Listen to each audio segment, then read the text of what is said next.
New signs that the travel recovery is picking up steam. Disneyland plans to reopen with limited capacity on April the 30th. Lyft says it's had its best week since the lockdowns began. And in the United States, the TSA has screened more than 1 million people a day for the last 7 days, a pandemic-era record. Best Western's hoping to see demand pick up by the summer. Nearly 5,000 hotels across more than 100 countries. The Chief Executive, David Kong's with me, joins me from Arizona via Skype. We checked in several times over the pandemic. I think I get the feeling that today you're going to be the most optimistic that I've heard you be for the last year, David. You're right, Richard.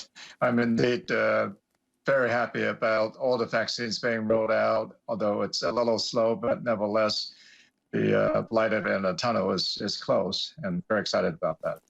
So as you look at a reopening, or actually a lot of your properties are already open in different parts of the world, as you look to ramp up to the next level, what is that going to be? What are you expecting for the European summer and the US driving season?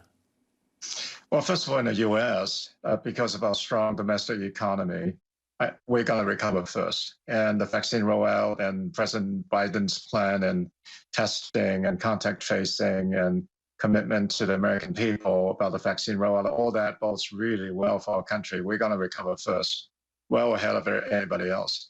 In Europe, I'm sure you know, there's a renewed shutdown. Italy is closed, and UK continues to be closed, and Scandinavia is talking about closing. I mean, just scary in Europe. And in Asia, they're far behind. They're going to be the slowest region to recover. The vaccine rollout, they haven't even started talking about that. And there's a general attitude towards vaccine, which is not conducive to the recovery either. So I think their recovery is going to be sometime mid to late next year. And where do you stand on travel certificates, travel passports, vaccine certificates, as it's called? Can you imagine a time when having either a negative test or a certificate or a digital pass will be a prerequisite to staying in one of your hotels? I don't know whether it would become a prerequisite. I do hope that countries will open their borders because of the vaccine passport or whatever you call it. The American people that are vaccinated like me, I can't wait to go to Europe. I love for them to open up their border, and I'm not afraid to go either. So the sooner they can embrace something like that, the faster our industry will recover. And if we look at the number of your hotels, your franchisees, the number of them that didn't make it, how much did you lose, do you think? Or maybe nothing at all throughout the course of the pandemic? Well, thankfully, we didn't lose any. There might be a few, but certainly not in any significant number.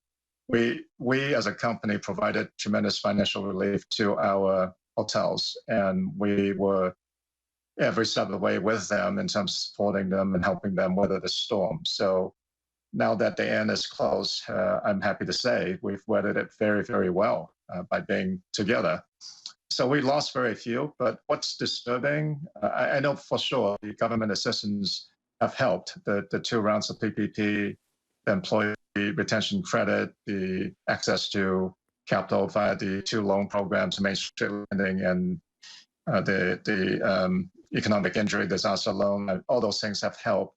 I'm just bummed and somewhat disappointed that the hotel industry was ignored in this last round of relief. Both the restaurant industry and the airline industry benefited from the last round of relief, but the hotel industry was not recipient of any special consideration. Last night on this program, you'll know the CEO of Wyndham, who I'm sure you know, said he is hopeful for a hotel-specific assistance bill from Congress. I suggested it might be more than hope rather than expectation. Are you hopeful? Well, I think the first thing we need to do is educate the lawmakers that the vast majority of the hotels in the hotel industry are comprised of smaller businesses. They are hardworking men and women who have poured their life savings into their properties. they've worked around the clock. They post shifts, working the front desk, working housekeeping to sustain themselves through this pandemic. And they have suffered as much as the hotel, any industry, especially the restaurant industry. So I'm hopeful that the lawmakers would be considerate of this fact. We are Main Street, we're not Wall Street. Thank you. I know the hotel stocks have recovered tremendously, but Wall Street hasn't. Thank you for joining us, sir. We'll talk more. Well, hopefully there'll be more, as much optimism. Thank you.